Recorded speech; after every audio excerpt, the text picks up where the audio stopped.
उन्वान, अक्लमंद गुलाम और नेक दिल मालिक। एक दफ़ा का जिक्र है कि एक नेक दिल शख्स का एक गुलाम था जो रोज़ाना बड़ी मेहनत से काम करता था।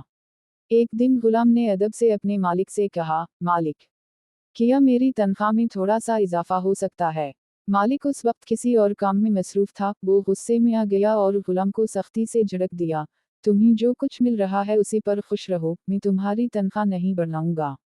गुलाम खामोशी से पलट गया और बगैर शिकायत के अपना काम करता रहा। इस रात मालिक ने एक अजीब ख्वाब देखा।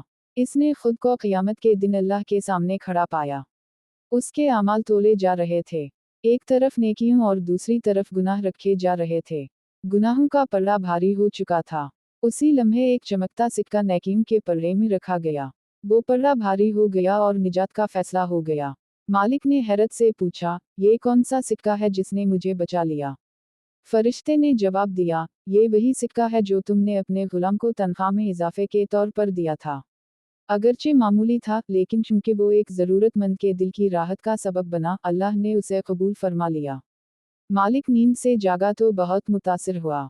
अगली सुबह उसने गुलाम को बुलाया, न सिर्फ इसकी तनख्वाह में इजाफा किया बल्कि इससे माफ़ी भी मांगी।